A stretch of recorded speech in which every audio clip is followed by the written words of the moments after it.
Hey everybody, welcome to another episode of A Piece of Ash. This is my monthly Q&A show where I take your questions from the last 30 days, sit down, we hobby a bit, you can see some stuff that I'm working on, and we go through stuff that you'd like to know. We just talk wargaming industry, and generally about hobby stuff in, sort of its holistic nature, not usually about one game or one thing, but it's your chance to sort of get some feedback from me and find out what's on my mind or what I'm thinking about. So today I'm going to be working on two things, hopefully, if I get through them. The first thing is Horizon Divide Mark II. This is an upcoming kit. You'll see Widgets and Wonders on this from Top Down Terrain, a building kit, which I'm pretty excited about. They made the great army display board you've seen my Yuching army on, as well as a whole bunch of buildings from MC Studios. This is Mark Caron's project, doing infinity terrain in hard cardboard. So it's practically MDF. It's a very hard cardboard, and it's designed to flat pack. So once you build it, you can basically disassemble it between games and store it relatively easily. You really just build the roofs and glue them together, and then everything else kind of slots. I'll probably glue it permanently because I have lots of storage. And I just don't want to take it apart and put it back together every time I play. But you do have the option, and again, you'll see Widgets and Wonders on this in the future. He just finished Kickstarter for a whole bunch of buildings, and yeah, I'm going to work on these, get them ready to go under the paint. You can see I got my cans of Liquitex here. If you're ever priming buildings or foam and you're afraid that the solvents are going to destroy whatever you've worked on, Liquitex professional spray paints are great because they don't have any kind of etching agent in them. They're just aerosol water and paint, and they will go on pretty much anything. And they do a raw umber, which is like my favorite base coat color ever for anything. And they sell individual caps too, so you can get fat caps, skinny caps, whatever. They're mostly used in graffiti, but I like using them for this. So let's dive in and take the first question, and I will bust some stuff open and start building. So the first question is from Devin. What are some changes you'd like to see in the Infinity ITS system in 2016? Do you have any new mission ideas? Well, new mission ideas for ITS. That's a brave thing. I think ITS 2015 was really successful in that it gave a lot of organization to people. It gave them some new missions. There was some crazy stuff in there, which I thought was pretty cool. Biotech 4, even though it was really controversial, was a super fun mission to play, and forced people to kind of think outside the box. Had the zombie gas and stuff like that. There was some missions that I think were they were better narratively than they were for tournament play. Like, for instance, Lifeblood is a really, really hard mission. In general, like, forget in tournaments, like just in general, it's a really, really hard mission. And so I think that it was great to have so many and so diverse a list of scenarios. As a TO, I did 2 big ITS tournaments this year, and just being able to sit and think about what I was going to do for a long time, because I had that wealth of like mission sort of like options, was pretty awesome. Whereas I think with 2016, I don't really know where they're going to go. They've pushed very hard in the direction of specialists, and you can see I've cut myself here, like already at the gates. They pushed really hard in sort of like having you take people to secure and do things, but I feel like that maybe a bit came at the cost of the story that gets told when you play a game. One of my favorite things about miniature games is that they are intrinsically narrative. So what that means is things happen in a game that end up telling a story, and that always happens in Infinity. Like, there's always these great moments in Infinity where things sort of go down, and you get a really cool moment that happens, but they're not necessarily linked to the story. They're more necessarily linked to like the mechanics of the game. And what I hope ITS 2015 does is pushes it so that narrative maybe comes more from the scenarios. I'll be honest, from a technical gameplay point of view, I think probably there's a lot of people out there hoping that every mission will be balanced and every game will be perfect, and it's just not possible. Like, especially with 16 scenarios, with a scenario pack that big, no matter what you're gonna do, you're gonna put out there, under the intense pressure of a world of people playing it, everything's gonna have its cracks. And every system is going to have, unforeseen. It's the law of unforeseen secondary consequences, right? There's always going to be something that happens in a system that you create. that you're not really going to expect like to happen, and it's going to push the game in a direction or not in a direction. So my big hope with 2016 is they stop worrying so much about how can we make this perfect flawless scenario pack for organized play. Maybe decouple some of the other things like campaign and spec ops play. I think should be decoupled from ITS. I don't think you can necessarily have one system that reflects everybody's interest in gaming. I think trying to do that might be just trying to put too many eggs in one basket. And if they could create an awesome sort of narrative yearly supplement for the game to go alongside the competitive supplement, let's say they each got 8 scenarios, I think that's plenty. And you'd get a cool system sort of for both. So maybe pulling out the campaign style and the spec ops style of missions from ITS, and then giving both of those things more focus. You could have a cleaner sort of competitive play system and a more interesting, fun, maybe campaign and narrative system. And what you're doing is you're unmarrying these two worlds and allowing them to sort of expand and be what they want to be. And that's it. That's my thoughts on ITS. Nurgle's Little Helper asks, "Sup Ash, what do you think of the new Archeon and Chaos Knight models? I was a bit disappointed. They're kind of ugly." Kind of ugly. Well, I don't think that those things, I can't remember what they're called right now. The big Chaos Knight guys were really supposed to be Chaos Knights. I think they're supposed to be Chaos Champions. And having looked at the rules now, I'm pretty sure that's what they are. They're big, huge Chaos Champions. They're not really just going to replace the Chaos Knights. The Chaos Knights are still available for sale. So that one big dude, he's like a champion level, hero dude that fights around with Archeon and goes and murders things. And that said, I mean, we're talking about, I think one of the problems is if you try to marry your vision of like the Northern Wasteland Warrior from the previous edition of Fantasy with what the new Chaos stuff looks like, where they're more just demonic in general. Like they've been saturated living in the warp for thousands of years now, and everything's messed up looking. You're not just gonna have like big destriers riding around with huge Vikings on them, basically going to war. That's not what the look of Chaos is about anymore. The look of Chaos is more nightmarish. It's more Clive Barker's Hellraiser than it is sort of a Tolkien-esque vision of like evil warriors. So I thought they're pretty cool. I love the new Archeon. I'm still weirded out by the fact that Slaanesh isn't represented on its heads. It only has 3 heads. There's Nurgle, there's Khorne, and there's Tzeentch. And I don't really know what's going on with there being no Slaanesh, but we'll see. I mean, I do and I don't, right? Like his throne's empty. They're alluding to the fact that maybe he's been killed by the elves or he's imprisoned or something. Like, who knows? Like, it's an interesting change. I think it's cool that they've done something like that where like one of the gods has gone missing. But all those kits are still available for sale for like the Slaanesh stuff, and it's all still in the War Scrolls, so like who knows what's gonna happen. But yeah, no, I thought Archeon was great. I'm not thinking that those are, I'm not comparing those like big whatever they're called to the Knights, because I don't think they are Knights, they're just champion models. I thought they're pretty cool for what they are, like just dudes on Chaos Steeds. Like if I was gonna buy one, I'd use them probably as a Chaos Lord and Demonic Mount, or a Chaos Champion and Demonic Mount in like 8th and 9th edition Fantasy, or 9th Age or whatever. And yeah, I think they serve that purpose pretty well. But for the most part, I like them. I think New Archeon's boss, and he's huge. His dragon is amazing looking. Ty asks, do you think 28mm works for mass battle? I personally prefer Epic or Drops on Command for that style of game, because 28mm, like 40k, gets too clustered.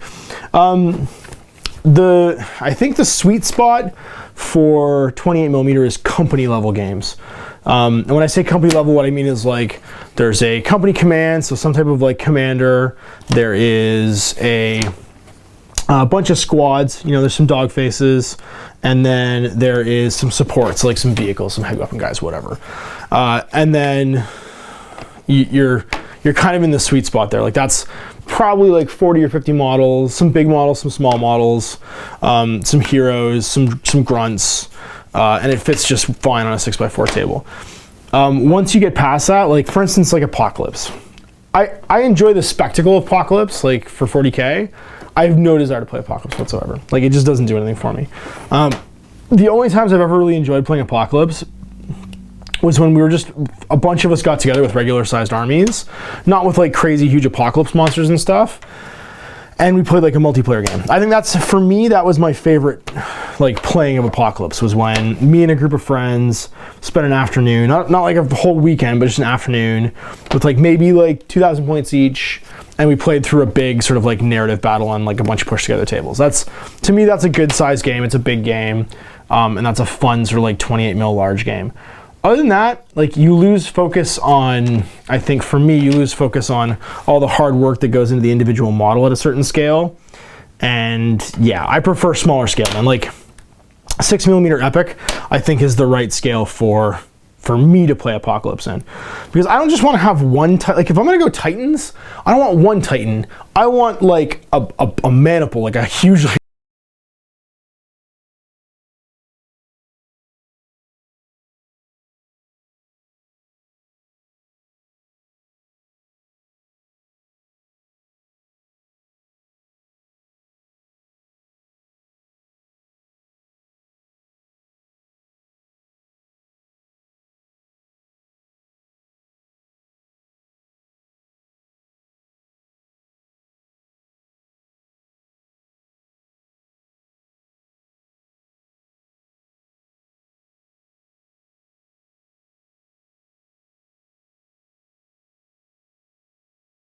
as the armies that we're playing with. I know I haven't done that yet for the channel, but it's something that I'd like to do in the future. Jordan, who you saw me play Epic with, and I both have tons of Titans. And it's really just a matter of like juggling all our other interests, because he and I right now are working on bringing more Dark Age to the channel. But that doesn't mean we're not excited about Epic. It just means that like we got really excited about Dark Age just recently and bought a bunch of miniatures. And the Epic miniatures have been sitting there for 15 years and will continue to sit there, and we will get to them eventually. But you know, it's just not, it's not what we're super jazzed about right now. But I do think I've got some cool ideas to do some Horus Heresy stuff in Epic, because I think if you're going to do like some of the bigger battles in the Horus Heresy, doing them in Epic scale is really what makes sense. Because then you can really give them, because that's actually what, I mean, Space Marine, the infantry expansion for Depth Titanicus, that's what it was about, was the Horus Heresy. And the whole idea was you had Space Marines fighting Space Marines. So like, I think there's something there. I think that's worth doing. So Thomas P asks, have you thought about or done a podcast with other tabletop creators? I have actually done a podcast with the guys from Lords of War. I was on their podcast a few times. And I'm in the works in putting together my own podcast, just because I think there's something there. And podcasts are much easier to organize over long distances.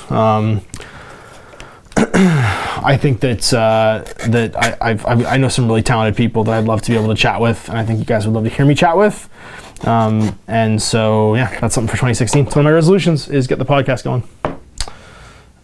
Next up is Jacob asks, if the Alfarius model turned out to be a Russian doll, how excited would you be to field it? What? If it was a Russian doll, like if it just had like a new miniature inside it when I opened it up, and it was just endless little Alfariuses until there's an Alfarius the size of like a 6mm like Space Marine, I think it'd be pretty cool. It'd be kind of weird. I don't know how that fits, but it would just be endless Alfariuses. So I guess, yeah, it would be neat. I don't know. I don't really know how to answer that question. I think it'd be cool because I'd never seen anything like it before.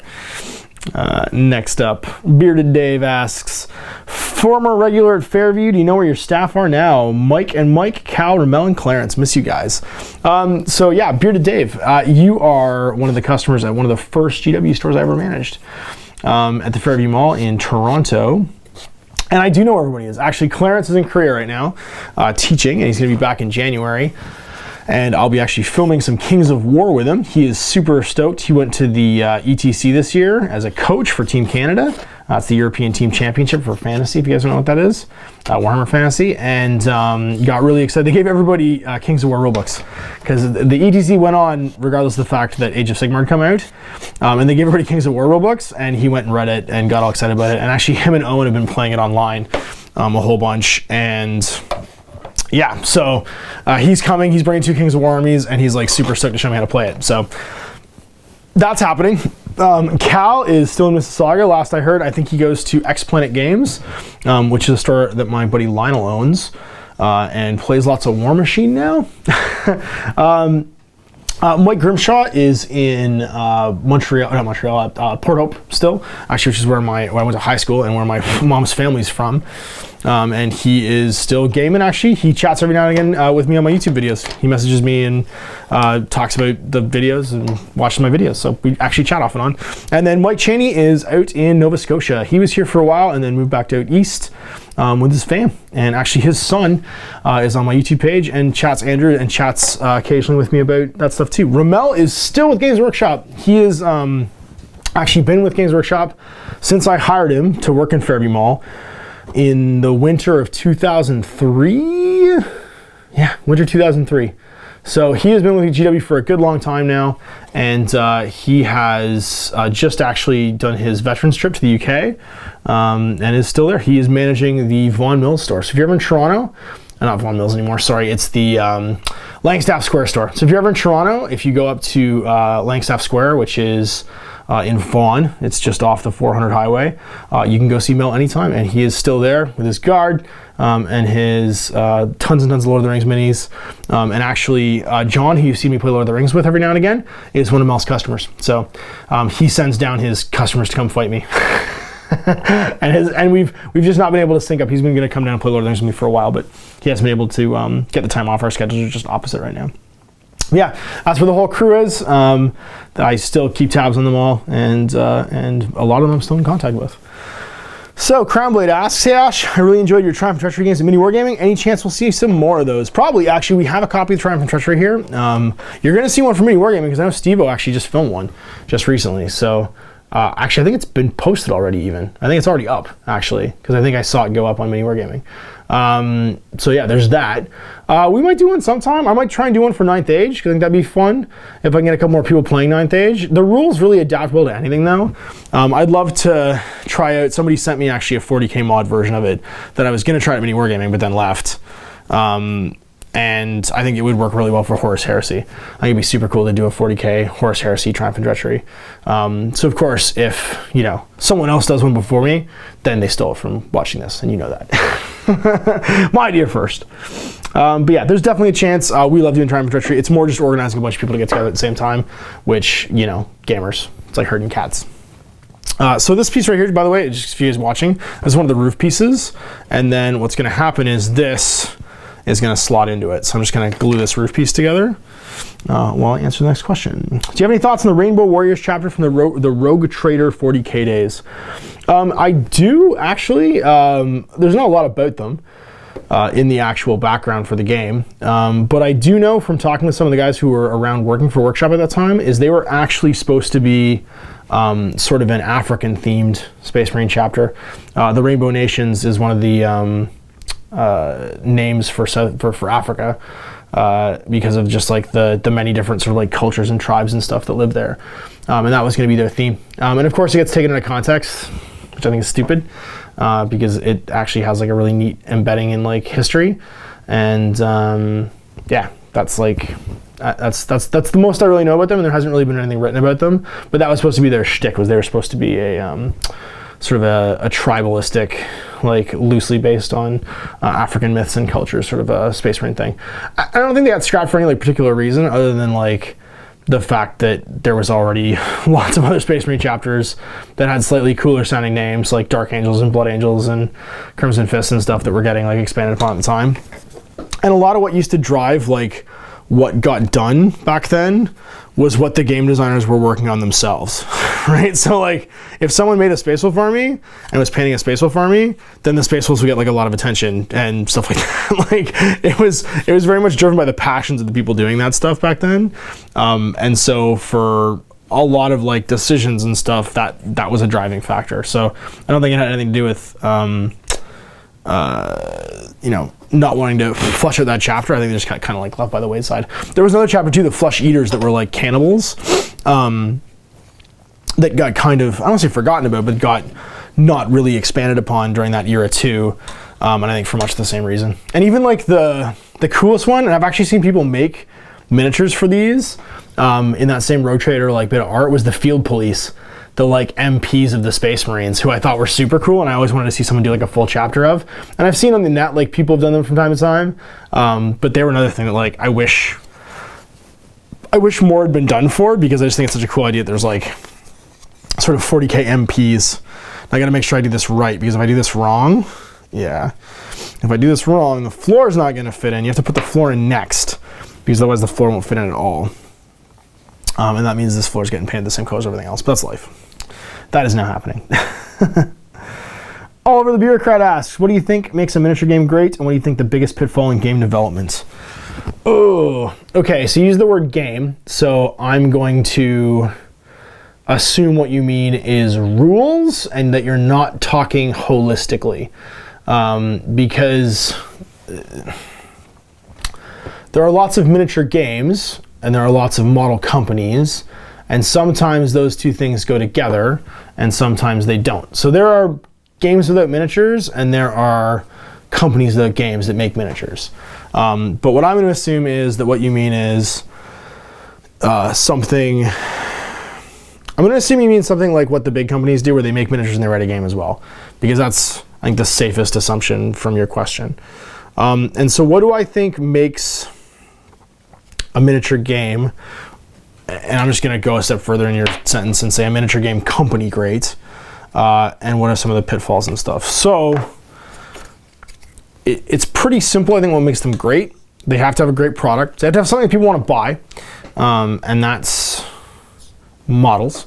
Because it's all very well and good to say that people buy things for the playing of the game, but you don't ever get to see the playing of the game until the playing of the game happens. So like, even from like the most basic standpoint, is if you are doing both, if you're making models and writing games, then you either have to have someone go out and play the game in front of people to show people how cool it is, or you have to have something that grabs the attention so people notice the game. And usually in this industry, that thing is going to be miniatures.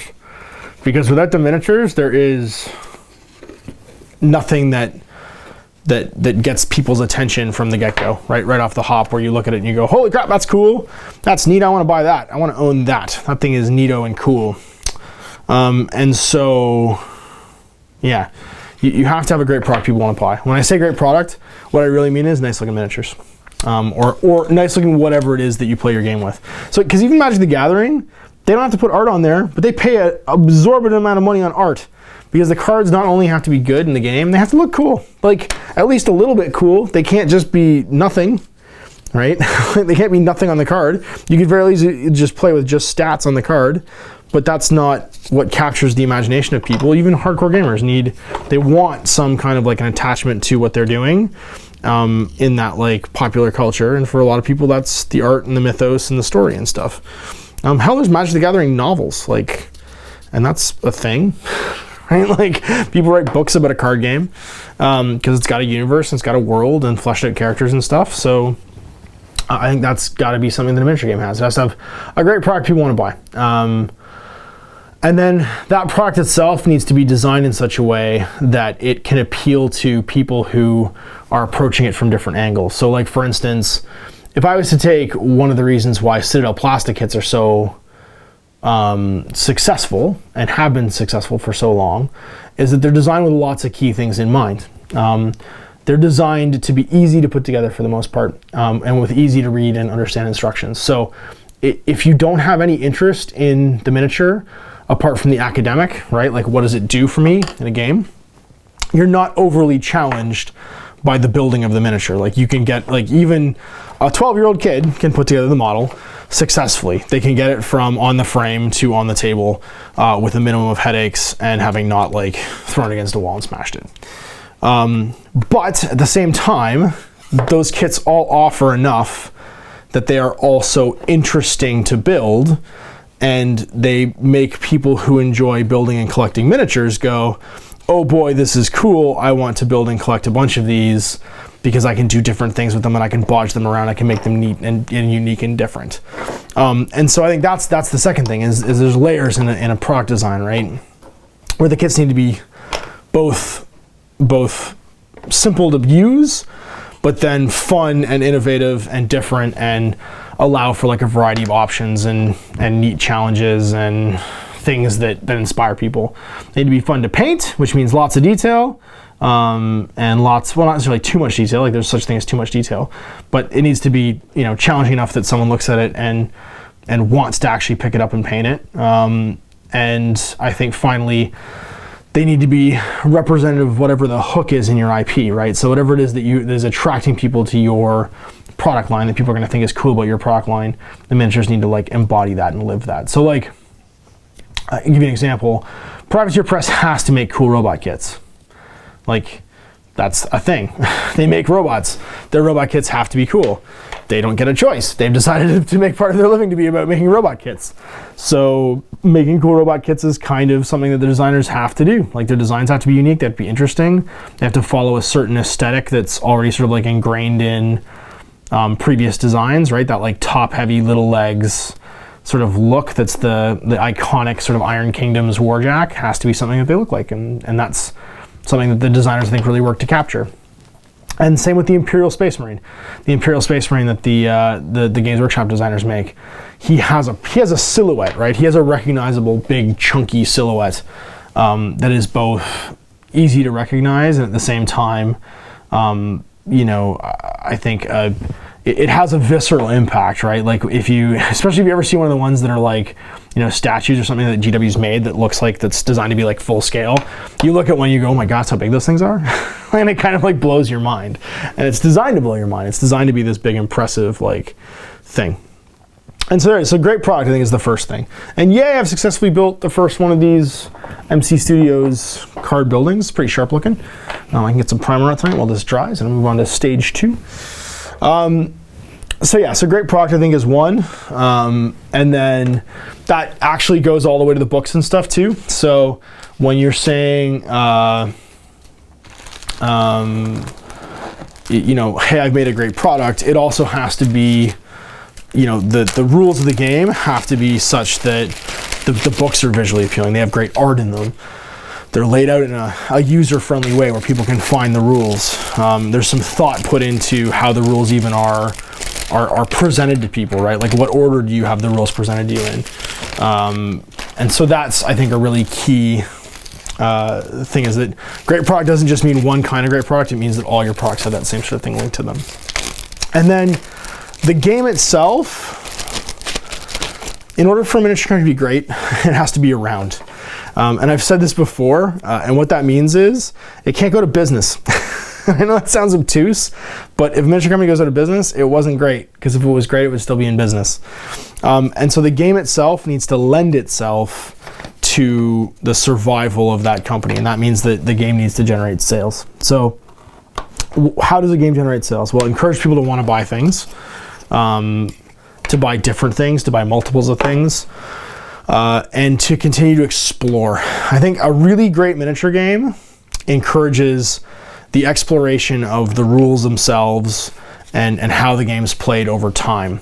And game companies do that in lots of different ways, but I think one of the best ways to do it is by giving people freedom. And what's funny is we've entered into a world in the last like 10 or 15 years of miniature wargaming where it's almost like some people who play games are afraid of freedom. Because they're not used to it. They're used to trying to game a system, right? To get the most for the least, and that's like in point value systems, and in, you know, what are sort of air quotes considered to be the balanced formats, the balanced competitive formats. And let's look, for instance, at we talk about balanced competitive games. Let's talk about War Machine. That's always touted to be a game that's balanced and competitive.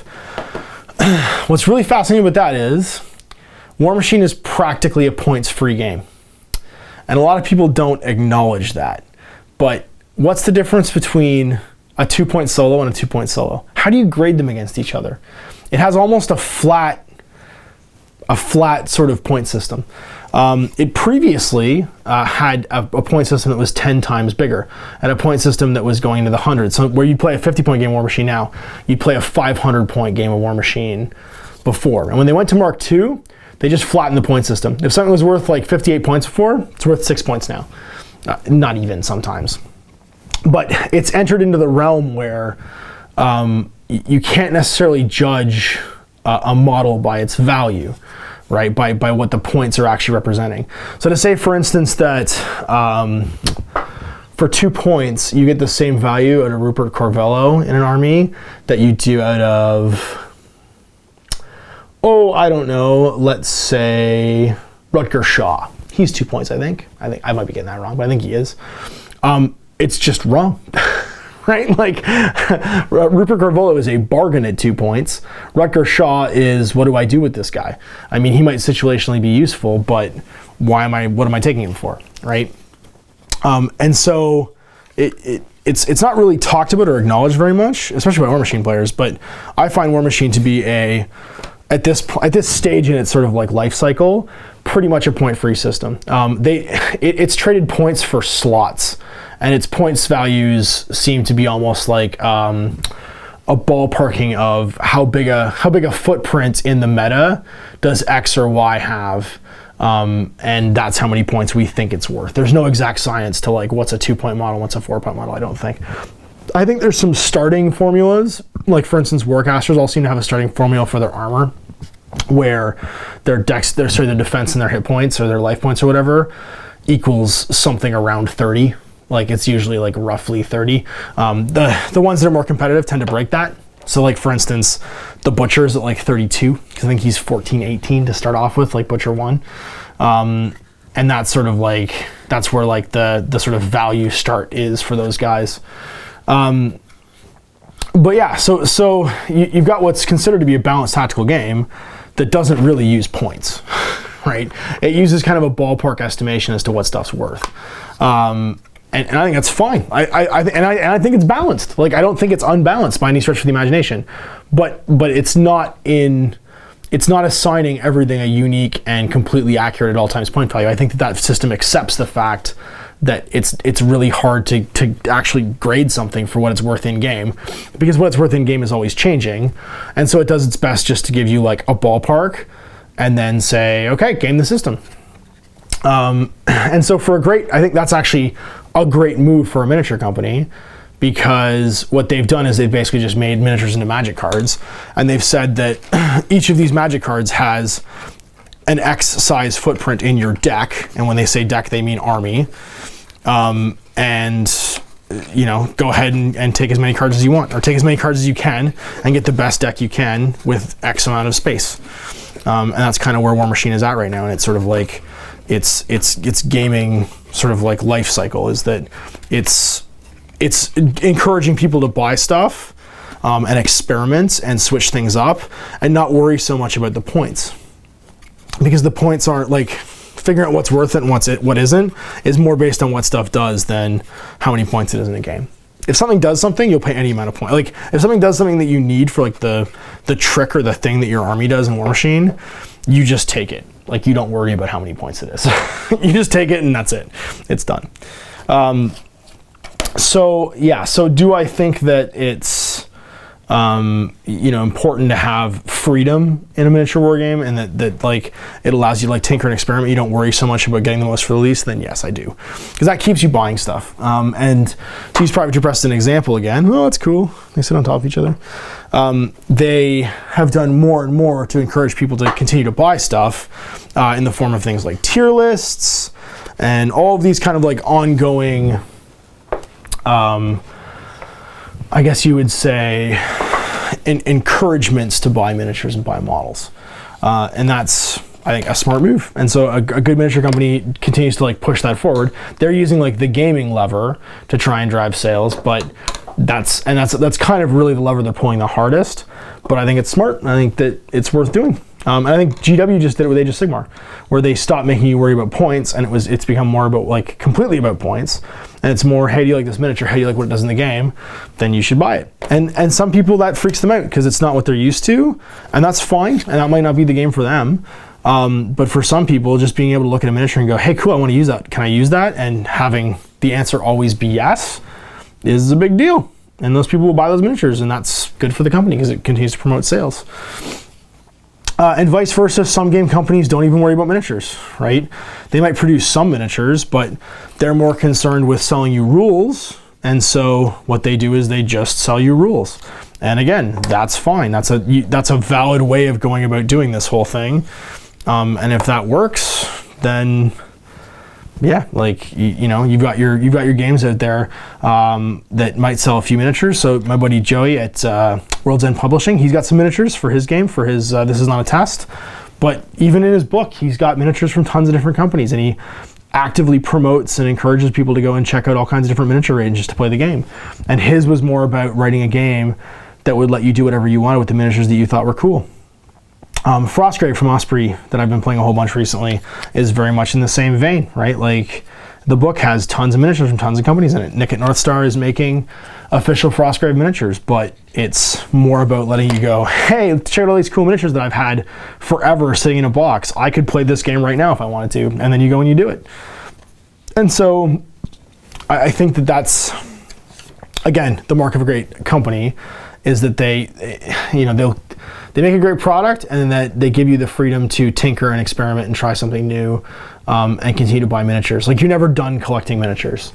And if you're going to be a great miniature company, then it has to be something that you take into consideration. How do I get it so that my customers are never finished? Like, their armies are never finished.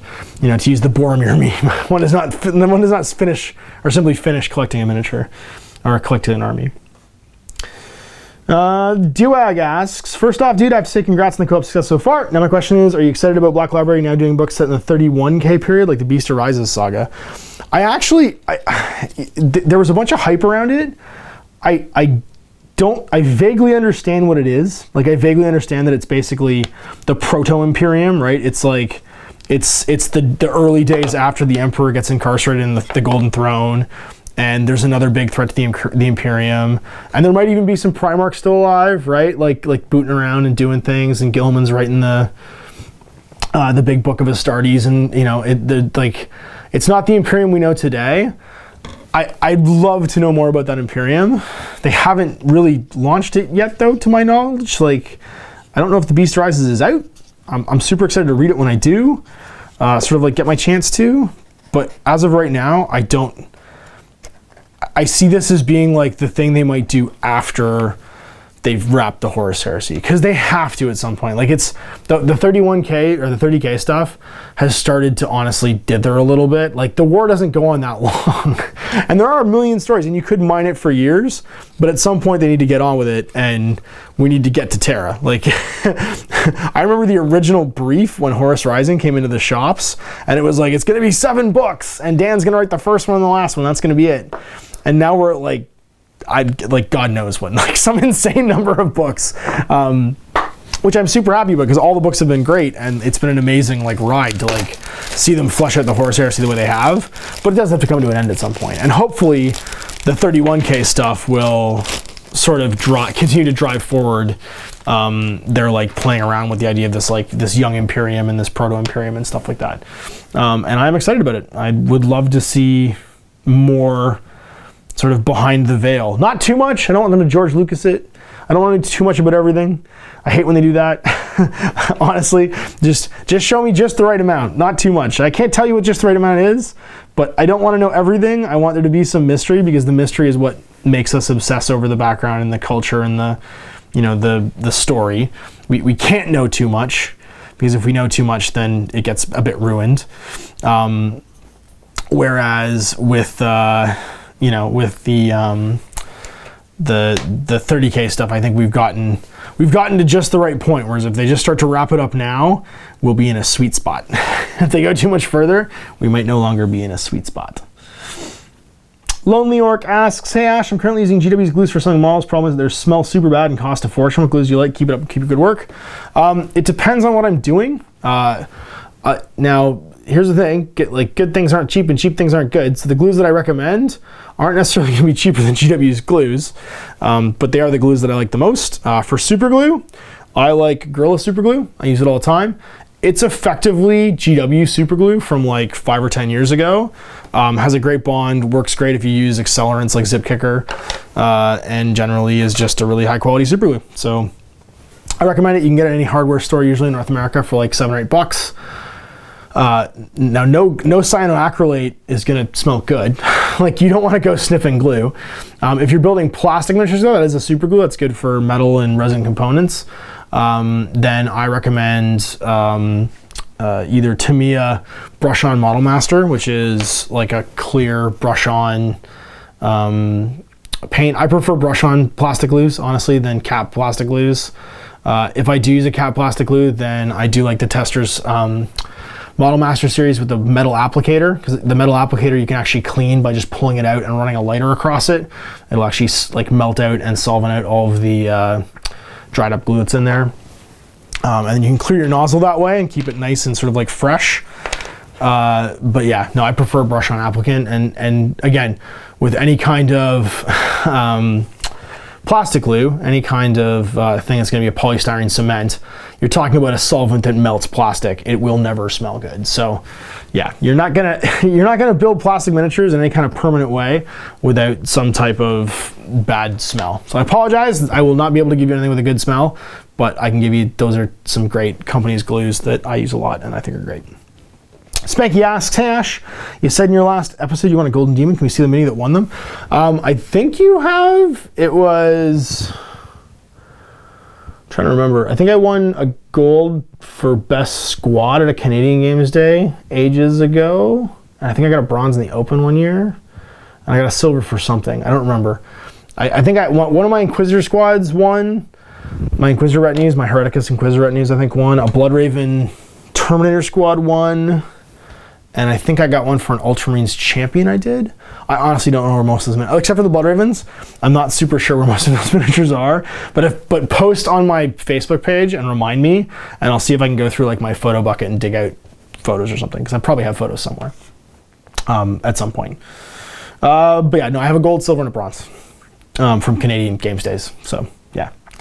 November asks, hey Ash, I want to use GW's gold spray to undercut some minis, but they charge $50 per can here in Australia. As a veteran of the hobby, do you use any hobby sprays? If so, which ones? I just airbrush, dude. One of the things about buying an airbrush is you can just make whatever color you need to spray onto something. I airbrush with GW's acrylic paint all the time. I either use Vallejo thinners or I just use alcohol, even just to thin them.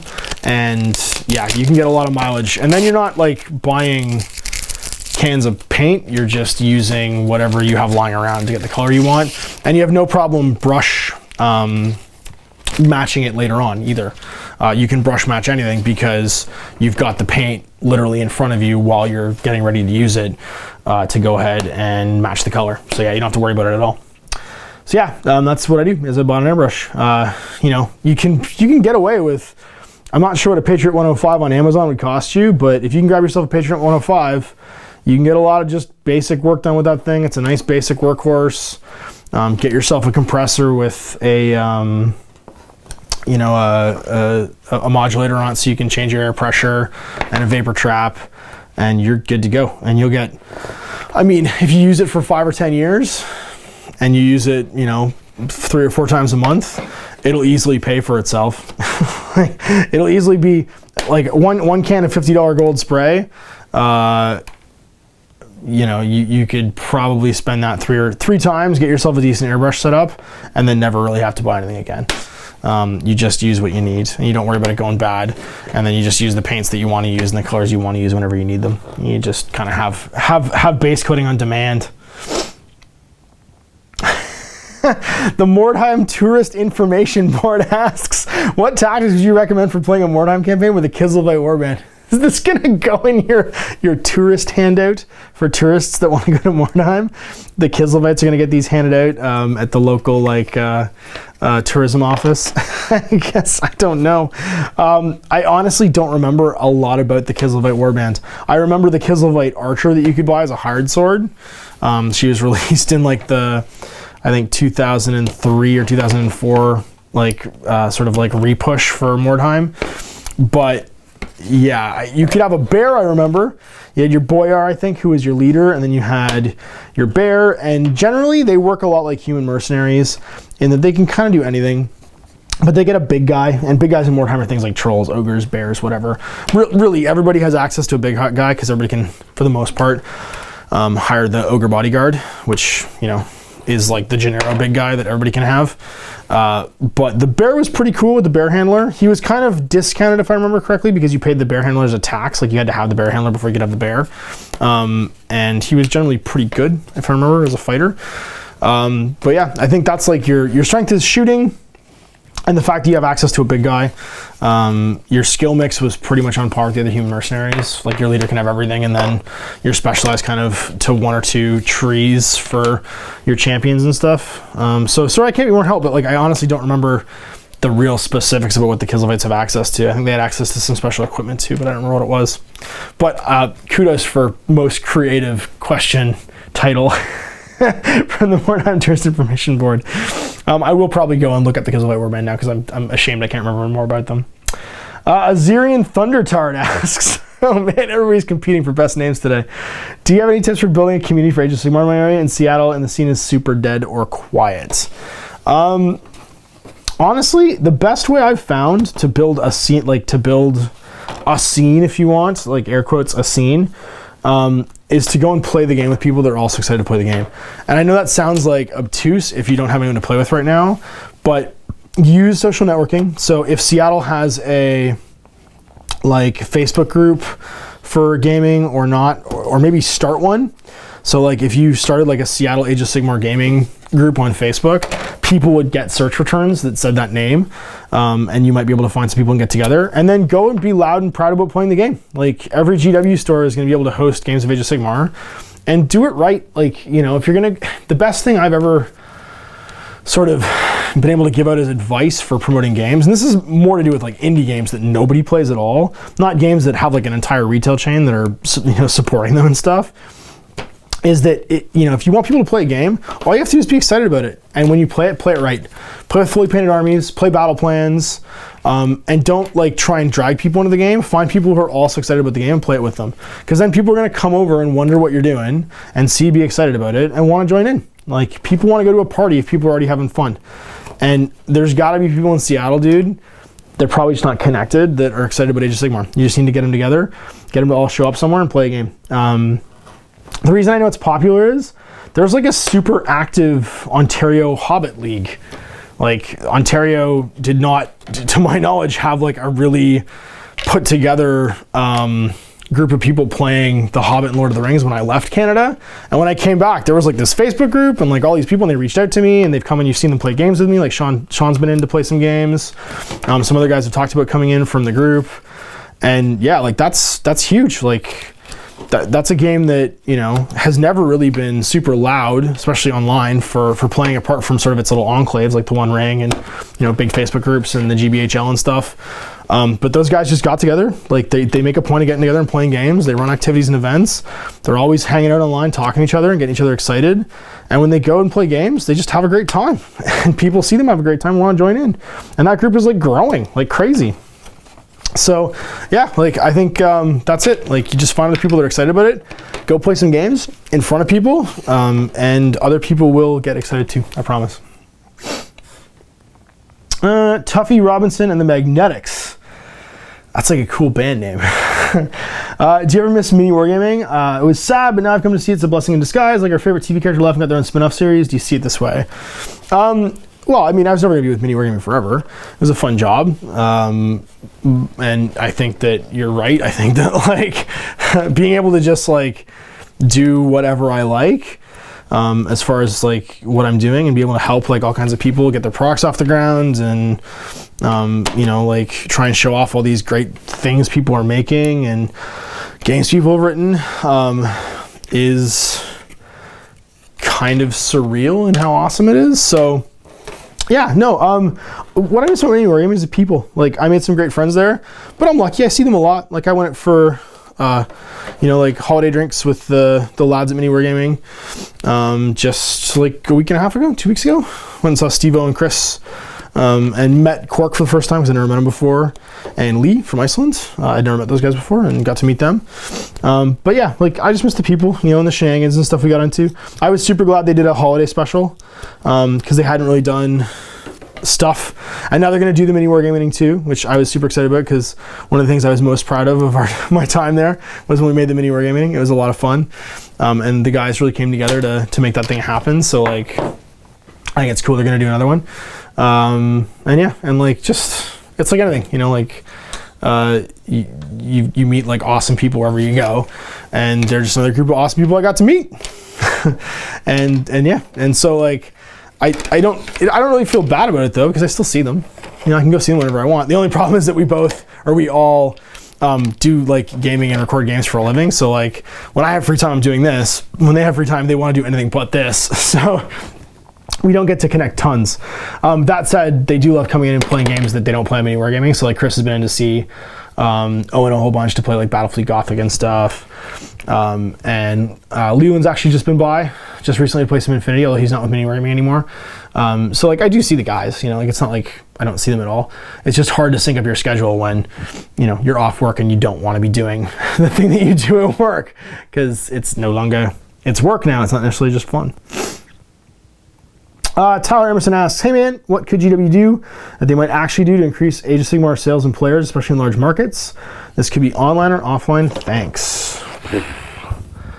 Well, I mean, I think their sales are probably still growing for Age of Sigmar because they've got new stuff coming out. I don't know. It's like, I mean, we'll find out next year, I guess, in the annual chairman's report at the end of the year for how sales went in general for GW. But I think that the problem with most games, I think this harkens back to the comment I made about the Hobbit and the Ontario Hobbit League here, is you don't ever really know how something's doing by where you are sitting in the fishbowl looking out.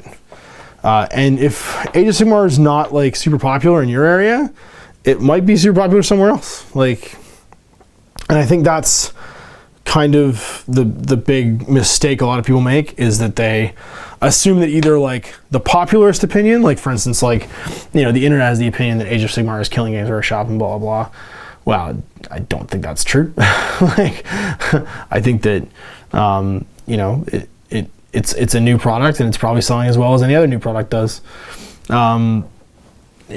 It's more to do with like the fact that everybody's sort of sitting in their unique sort of like burg, and if you were in a burg that was really in love with 8th edition fantasy and had tons of players for it, they might not be excited about Age of Sigmar, and so you might not see it as much. But what could GW do to increase sales?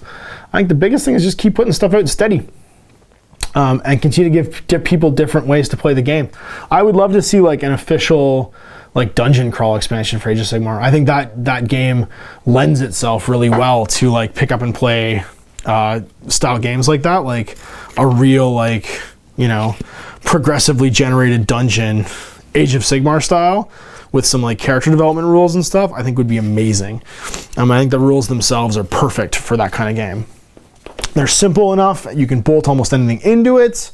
Every model can be handled individually. There's not need for models to be in units, although, you know, certain models and units do get advantages and disadvantages from being in units or attacking units. I think that the nature of the game would lend itself really well to like a heroes versus monsters sort of format, and I'd be excited to see something like that. So I think that would be super cool.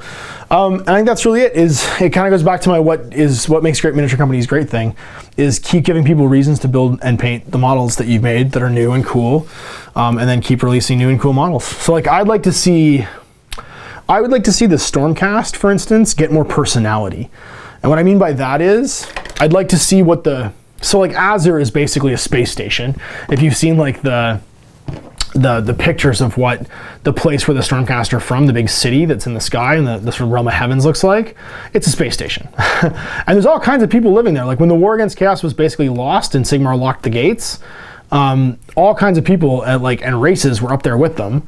And so you have this like huge multicultural city. So like what I'd love to see is like the human sort of like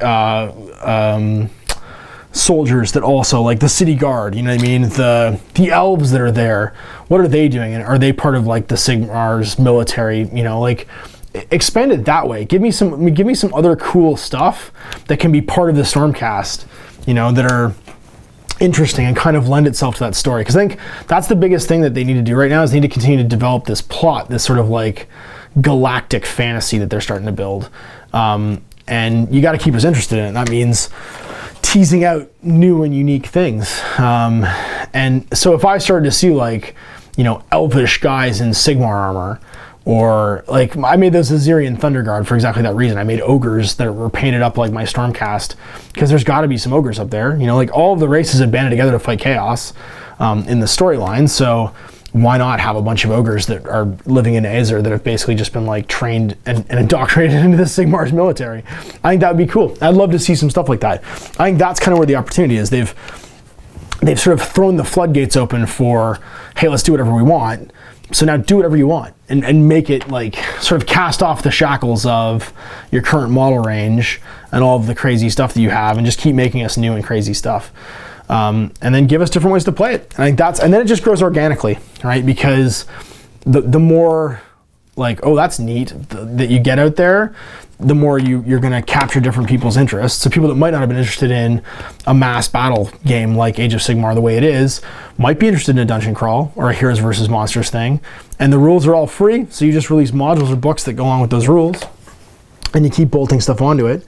And then you keep making new and cool and different stuff to like expand this universe and give us a reason to care about it. And I think that's it. A10's gunning your Russians. All your picks are belong to us. I'm betting that's Chris Sly. But I have the A10s now, so I don't know. But yeah, it's not really a question. All your bases belong to us. It's more of a statement. I'm Alfarius. Ask G'day, mate. I hope you had a fantastic Christmas. What did I get for Christmas? Well, I got this iPad for Christmas. And I got socks and underwear, because when you reach a certain point, that's actually a good Christmas present. And I got a 1 terabyte flash drive from my lovely sister for Christmas. And that's going to help me to keep better backups of all my film and stuff, so that when YouTube goes and loses a whole bunch of my files, I don't lose like a month's work. And I can just dump all my backups and hard copies and stuff on that terabyte drive. Because one thing dealing with video is you're dealing with enormous file sizes, and keeping backups on a laptop is not necessarily the easiest thing to do. And so just having a big 1 TB flash drive means I can keep my stuff relatively organized and not have to worry so much about, you know, losing files or having my uploads get corrupted by YouTube, which happens every now and again. Caledonian asks, what specials games coming back in some form do you think that GW will play with the miniature scale, etc., turning epic in 10 or 15 mil? Also, great job on the channel. Cough, more epic. Cough. I was just talking about epic, and obviously I am excited to do more epic. But like I said, you need 2 to tango, and so all of the epic stuff is unfortunately right now predicated upon other people coming to play me. So hopefully more people will, and we can have tons of epic in 2016, because I would be excited about that, because my armies are huge. I just need people to throw down with. And so yeah, what do I think they're going to do with it? I don't really know. I think that whatever it is, I think I said this in a previous one, it's going to be low risk. So it's going to be contained releases, you know, 1-box games, sort of like complete games in a box, like the Execution Force and Betrayal at Calth, where you don't need anything outside of it to play it. But you could very easily bolt on new stuff if you wanted to. And so who knows what that looks like. I think that it's a mistake for people to get excited and think that, I think I said this previously, there will suddenly be a huge like specialist games bay in every Games Workshop store. I do not see that happening, because it is a terrible financial risk and a logistical nightmare to try and do that stuff. And they are far safer and far better off splashing out individual releases and then always being able to come back to them or print more. They'll have the molds, they'll have the infrastructure to do it, or they'll have the infrastructure to expand it. And I think that will make them the nimble sort of little specialist studio that they can be, where they make fun stuff, fun one-offs, and play with that IP and play with those games. And it'll be a nostalgia nod to people like me that are old and love those games. And a fun sort of like sideshow for younger hobbyists and people that missed out the first time around because they weren't born yet, or for whatever other excuse they have for missing it the first time around. They didn't like the look of it at the time. They're interested in it now. I don't think it's going to do anything to replace what we had. I think if anything, for a lot of us that played the older games, it might just be more toys to play those old games with. But if anything else, it's exciting to see stuff being done just cause and for fun. And because they're unique and fun properties that should continue to be played with. So yeah, that's what I think is going to happen. I honestly think the scale thing, who knows? I like the 6 mil, the 15 mil thing.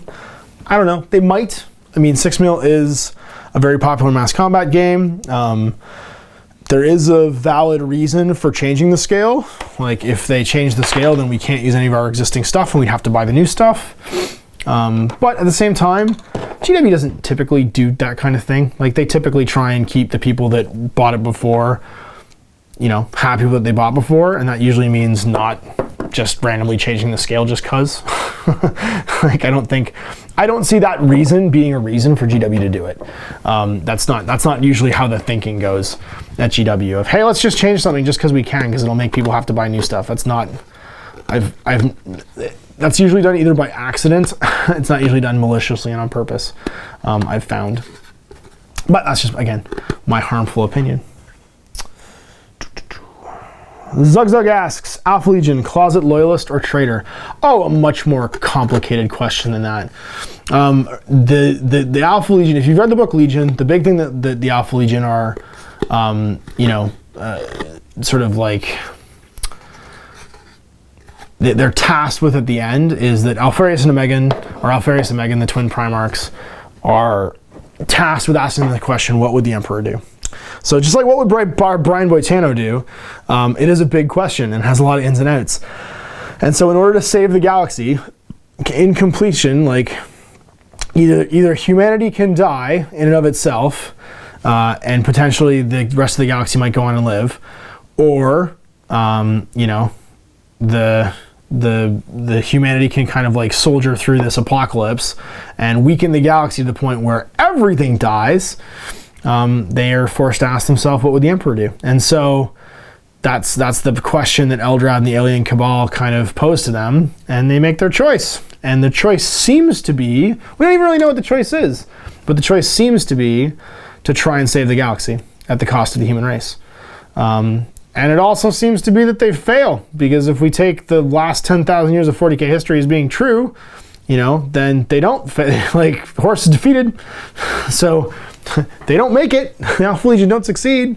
And the humanity goes and limps along from the 10,000 years, basically getting ready to, slowly entropying the galaxy and dwindling all of its resources, so that eventually, when the big galactic threat, aka the Tyranids, shows up, everything is too depleted and exhausted to fight it. So, good job, Alpha Legion. and I don't think that makes them loyalists or traitors. They're the most enigmatic of Marines, because what they do is they try and follow the Emperor's will, or what they think the Emperor's will would be. And in this case, it's the needs of the many outweigh the needs of the few. And in the needs of the few, in this case, is humanity. So, do they betray the Emperor? I don't think so. They think they're trying to do what they think is best. Do they betray humanity? Well, I don't think there's any way around that. If they're going to wipe out humanity in order to try and save the galaxy, then I think they think the Emperor would have done the same thing.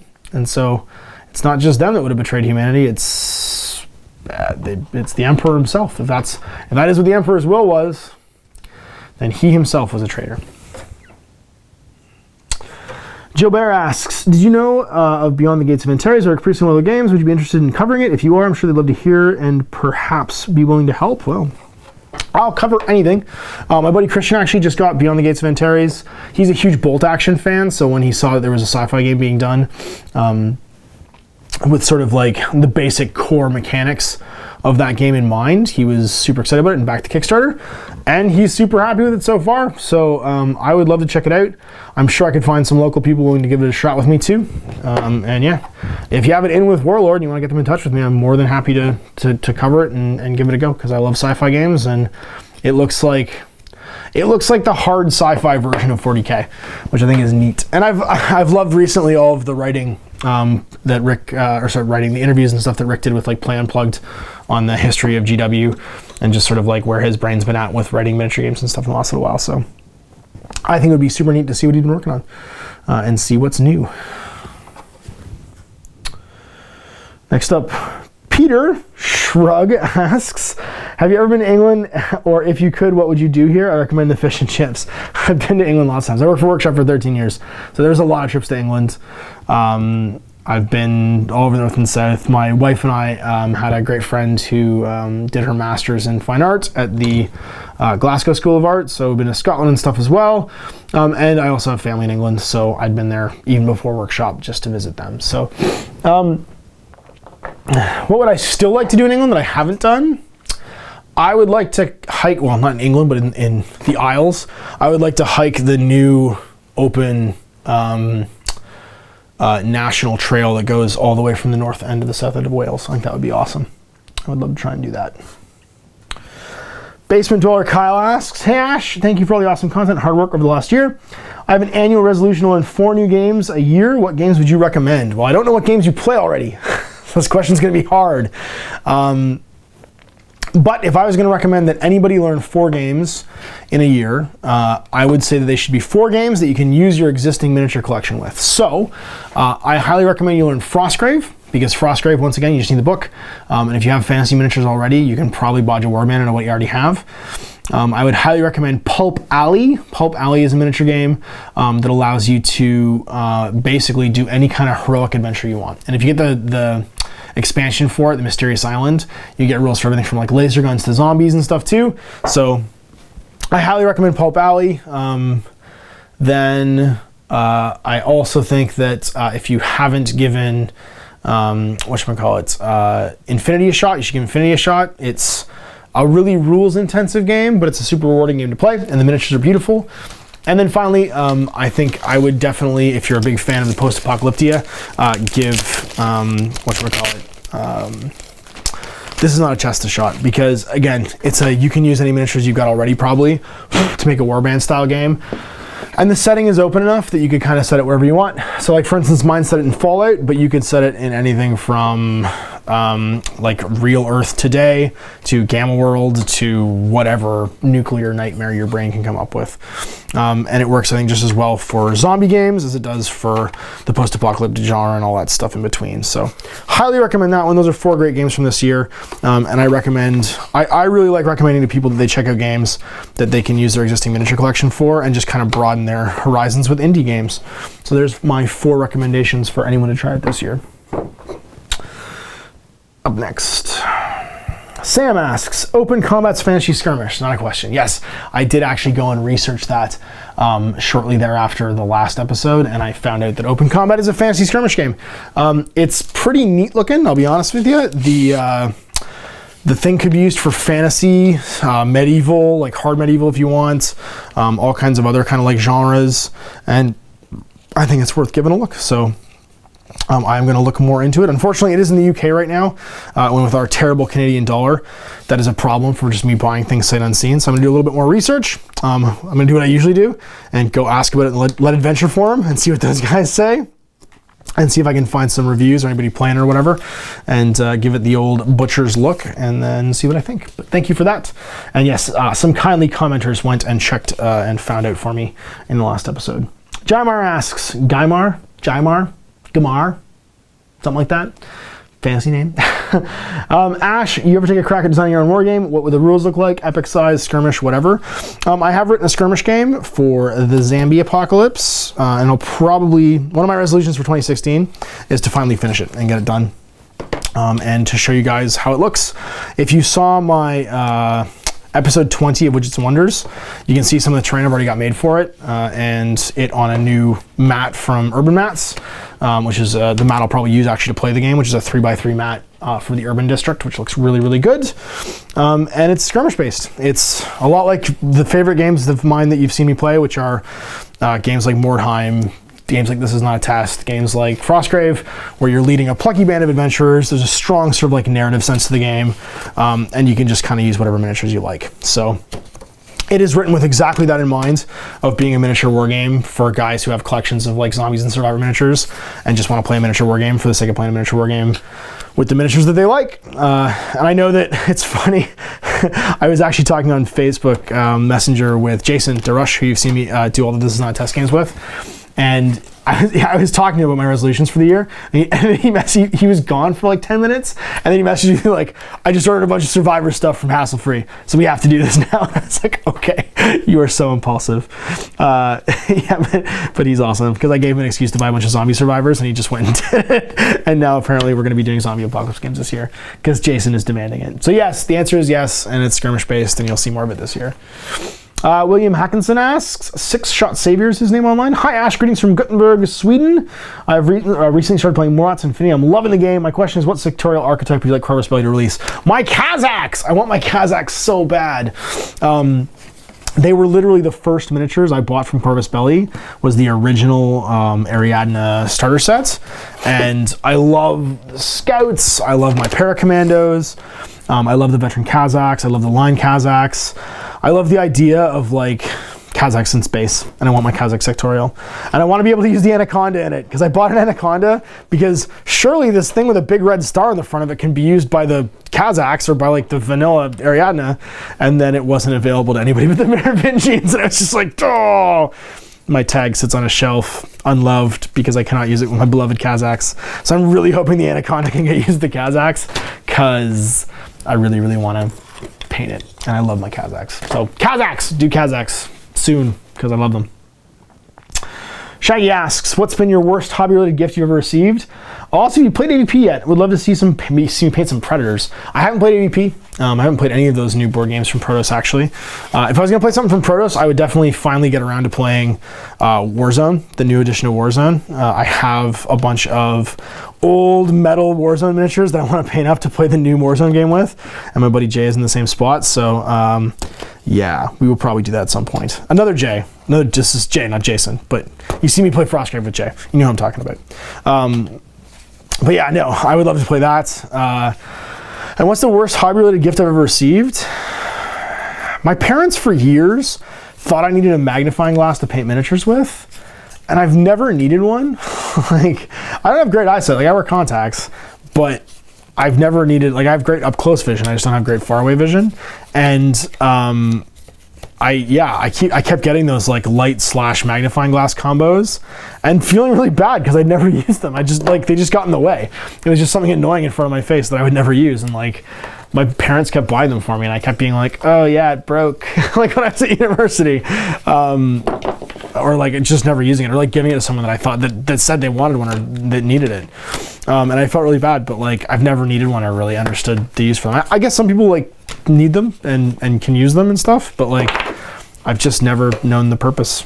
And then I'm trying to think of something else. It's hard to get bad hobby related. Oh, okay. One year I did have someone buy me like testers paintbrushes, like model paintbrushes. Like they knew that I painted models and stuff, but they didn't really know anything about it. And so they thought they would get me a cool gift. And they went and bought some of those testers, like, you know, brushes for painting car models when you're 6 with like enamel paints. And they just like, they look like makeup brushes. Like they're just, the ends are like this and they're super fat and like, you don't, there's no way to paint a miniature with one, like you just can't.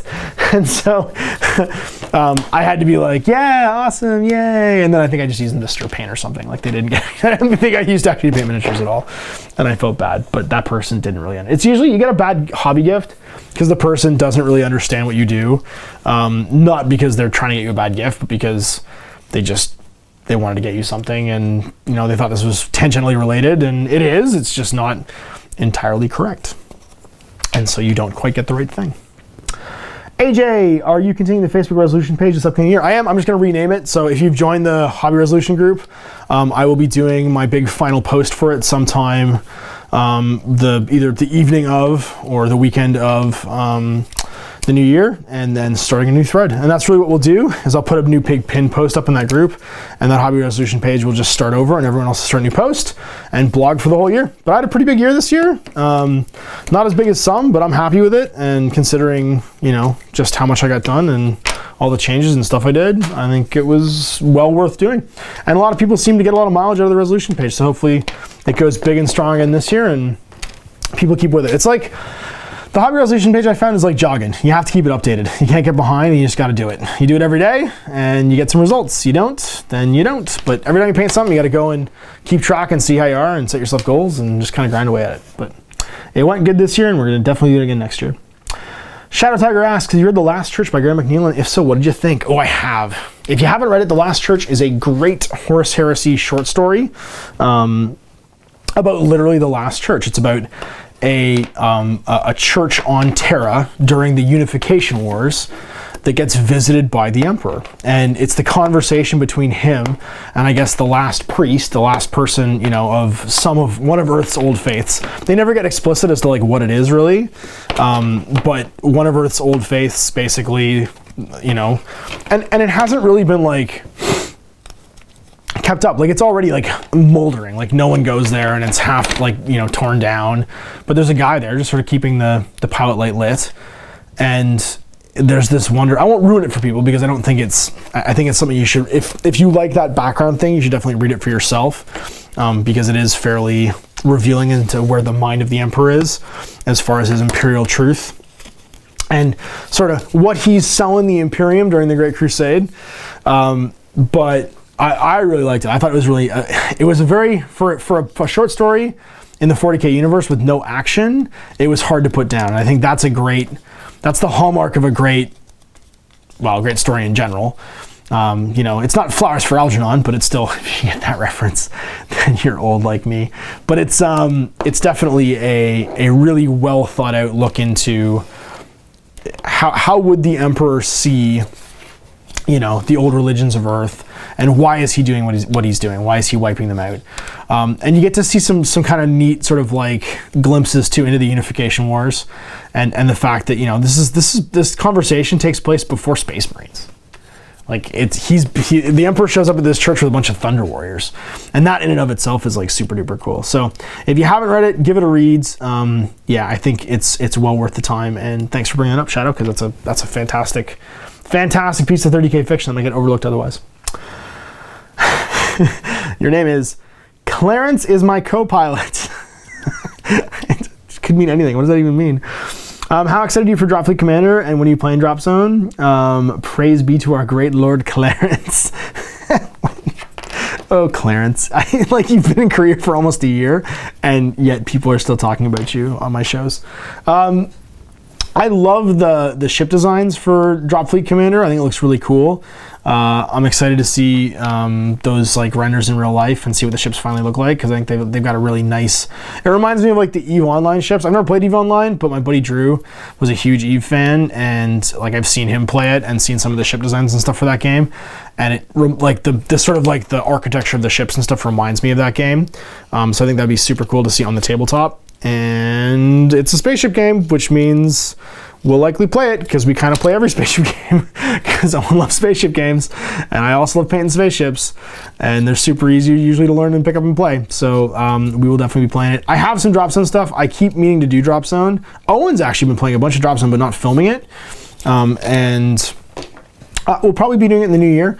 What'll probably get Owen to finally play Drop Zone with me, because like that's been the thing, is just organizing ourselves to paint and play the game.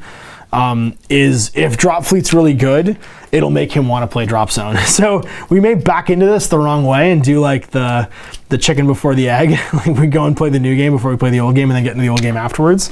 But that's just how hobby interests go. You know what I mean? You have to have your excitement captured somehow. And Owen is definitely a guy who gets excited about spaceship games. I think they're his favorite kind of game, to be honest with you. So we shall see. Richard asks, Ash, Happy New Year. Have you played, do you have Manowar? Any chance of a bat rep? I was just talking actually to somebody online about Manowar. The biggest hurdle for me doing Manowar is that I don't really have fleets. I have like a hodgepodge collection of old Manowar miniatures. I'm going to have to inventory them, because other people have been asking me about that, and actually volunteered to round out some fleets for me. Whoa, seat just like cracked. But yeah, no, it's definitely something that's on my radar. I have all the stuff to do it. I even have terrain, because I actually have a bunch of copies of Dreadfleet, and what I'd like to do is use the C map from that, because it's a beautiful C map, and the terrain, because it's got all kinds of beautiful terrain too, to play Manowar with. So the answer is yes. I have actually all the boxes and the card counters and stuff for the box game. I don't think I have the counters and stuff for Plague Fleets or Death Claws, the other one. I think it's Death Claw and Plague Fleet. I don't have the counters and stuff for those, but I'm sure I could easily find them or scrounge them up online. And then it's just a matter of like rounding out a couple fleets. So even if I just did the plastic pirate fleets from the beginning and did like a walkthrough game, like an initial game, that would get us started. But I'd actually like to do fleets that match my fantasy armies. So if I'm going to be doing a high elf army this year, because I think I am, for 9th Age, I'd love to do a high elf fleet to go with it, and then vice versa. However we end up, whatever the army Owen is, I'd probably try and find that fleet too, but we'll see. So yes, definitely a chance of a bat rep. It's just about resources, right? Especially with these older games, getting the stuff together to play them can be hard sometimes. The Angry Red Beard asks, hey Ash, do you believe we're headed into a golden age of gaming? For example, with my one army on squares, I can easily play 3 games and I just can't stop smiling. No, you're right. Well, to be honest, I think every age of gaming is a golden age of gaming. I have a real... It's funny. People talk about good miniature games and bad miniature games, or, you know, oh, I wish this game was still around, that game was still around. My philosophy is always, or my sort of like thought to that has always been that people tend to... people that you hear tend to say that X game or X company was better back in the day or whatever. What I think they're fondly remembering isn't necessarily the game or the company. It's the time in their life in which they were playing that game. You know, like I really fondly remember like 3rd edition 40K, but it's because I was like, you know, 20 and away at university and like living on my own for the first time and, you know, playing like tons of games all the time, and it had no responsibilities other than like getting up and going to class and like getting good grades. And so of course I really fondly remember that point in my life because it was like the easiest my life has ever been. You know, the youth is wasted on the young thing and all that. And I think there's a lot of people tend to overlook not just when they were like what the game was, but overlook when they were playing it and sort of like where they're at in their lives at the time. And so they remember being happy, but they don't necessarily remember why they were so happy. I think every age of gaming is a golden age of gaming for somebody, right? People discovering gaming right now, this is probably their golden age of gaming. But and that's awesome because the offer's never been better. The miniatures have never been cooler. There's never been more like variety and options of different miniature war games out there for people to buy. The technology is moving forward so fast that like the things that can be made today, we couldn't have imagined when I was wargaming like for the first time. So I think that like every age of gaming is the golden age of gaming that people are going to remember really fondly at some point. But for those of us who've been doing it a long time, it's a bit mind-blowing and staggering how far we've come and what we're doing. So I got 2 questions left, so I'm just gonna keep going. I'm over an hour right now, but you know what the hell. It's the new year. There's 2 questions left. Let's keep jabbering on. Nick Jewell asks, how do you best approach situations where people dispute rulings and end up going tilt over a game and not getting their way? Well, I think that all comes down to their intent in playing the game. If they are playing the game in order to just win at playing a game, and something happens which is like a gotcha moment that they weren't expecting, and they go tilt, the best thing that I tend to find like diffuses that is to talk about how we got to this place, right? And to enter like an amiable agreement, because especially if the ruling doesn't go their way, like if it's a ruling that doesn't go their way because they thought it worked one way and they're surprised, then my tactic is usually like, well, let's figure it out together. You know, like let's not me tell you how it works. This is how I thought it worked. You think it works this way. Why don't we just pause and go through the rules real quick and find out how it actually works? And if we still can't figure it out, call over somebody impartial and ask them how they play it. You know what I mean? And if that doesn't work, then we just move on with the game and then try and get it right next time. Like, because I personally would rather have somebody like if they just got it wrong, if they just plain out got it wrong and they see it, they got it wrong and they go tilt because the game is now not going their way because they didn't know something, what they're mad about is actually that they were wrong, not about the ruling. And so diffusing it is usually as easy as, oh, okay, hang on, like let's just walk back and figure out where we got it wrong. Okay, well, let's just figure out what you can do about it. And then actually like openly talk about tactics for both sides. Like, well, here you are, like that went wrong, but you still got Y that can probably work out. And so I think that that's a valid, like, sort of, I don't want to say diversion tactic, but it's a way of getting the guy sort of back off of tilt where he can think clearly again and can see what his options are. And then the second thing is that if there's really no way to salvage it, like for me personally, if there's no way to salvage it and the guy's completely on tilt, I just muddle through and finish the game and then thank him. And like, you gotta let the guy walk away. Like, you just gotta let it be done. And if he wants to end the game early, like if he just wants to bottle, let him bottle. It's better to just end the game and have him walk away and concede than it is to have him play angry and just continue to stew. But if you just ask your opponent, like if he's just playing wrong and he's realized he's wrong and he's gotten gotcha'd basically by his own misunderstanding of the rules, then trying to walk through like what his new options are and have a conversation about what the tactics of the game and the current state of the game are tends to help. If the guy's wrong, or, you know, his interpretation of the rules may not be the correct one based on something, but you can see him going on tilt, I'll happily just play his interpretation. Like I'll go through A of, hey, can we look it up together? And like, here's how I think it works, but let's look it up. So maybe he can come to the conclusion that he's wrong for himself and we can move forward. And if that still doesn't work, then just straight up playing his interpretation of the rules and being like, yeah, let's just go. We'll get through the game. Like, this isn't like, if it's not a tournament, even if it is a tournament sometimes, I'll just play through. Like, I'll just be like, okay, well, that's your interpretation of the rules. Like, let's, for the sake of keeping the game moving, let's keep the game moving and we'll figure it out later. Like, I'm fine with that. I'm fine with keeping the game moving and we will figure out what's going to happen next later on. Like, you know, we can always come back and look at the rule after the game, but if that's your interpretation of the rule, you know, I might not, I don't know if that's correct or not, but I will continue to play I'm happy to play your interpretation of the rule and we'll look it up at a later time. And just to try and keep it moving. Cause like the thing with people going on tilt that a lot of people don't realize is that it actually makes the game less enjoyable for both of you. So I don't care about winning enough that I will sit through someone getting angrier and angrier at the current state of a game.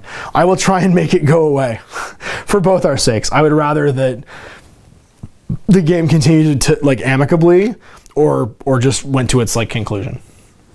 And that's really it for me. Natural Loser asks, would you rather have a cookie cutter army or a more kit bashed each model in a special army? Also love your enthusiasm for not just the game, but the art.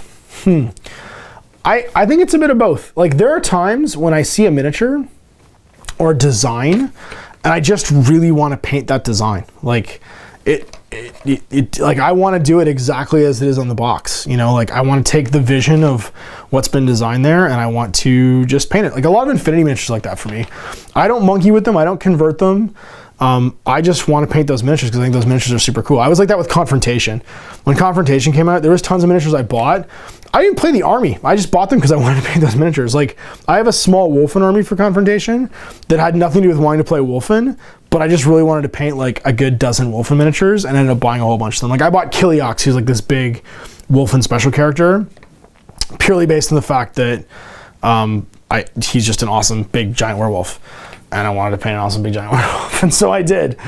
And then sometimes I will like start an army, and I'll have a theme in my mind, and I'll have to make that theme come true. And whether that means converting all the miniatures, or even just converting like the leader miniatures, or like a few miniatures, whatever that ends up being, I just have to do it. And when that theme is complete, I can then rest, like, because I've gotten the picture out of my head.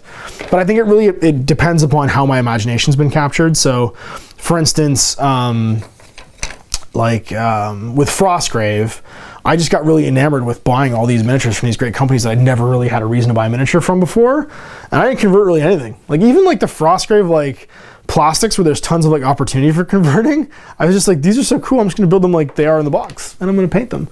And then with the Horus Heresy stuff, I started converting Alpha Legionnaires and I was just like, oh yeah, like I remember how much fun it is to convert Space Marines. Let's convert some Space Marines. And so, you know, I haven't done a ton of conversion on them yet, but there's certainly been lots of like kit bashing and stuff. And a lot of my like most recent characters, like my Siegebreaker and stuff, is all kit bashed, like a bunch of different kits. I kit bashed the Siege of Calth Chaplain into my Praetor. Like and they're really minor conversions, but like I wanted them to be different, and so they're different, and so I converted them. And I think there'll be more of that as time goes on. My Space Wolf army is pretty heavily kit bashed. What else is kit bashed in my armies? I don't know, lots of stuff. But like I think it just depends upon sort of how my imagination's been captured. And so that's it. That was question 37 of 37. So thanks for watching, guys. This was the final show. This is the January 2016 show. Sorry, this is the December 2016 show, which will be released in January. And you guys will be asking me questions for January 2016, in the comments below. Not in the comments below, by clicking the link in the video description below. You can go to SurveyMonkey and get me a question in quick. Now, I do answer them in order, so get them in as quick as you can, because they are much more likely to be answered if they happen earlier rather than later. So if you want to get a question in, or if I got to all the questions today, so hopefully someone who didn't get a question in maybe a long time ago gets a question in now. I'm going to keep working on these buildings, get them primed, and I'm going to go and film some new stuff for you guys. So thanks again for watching. I hope you enjoyed the channel in 2016. Until then, I'm Ash. Have a good day.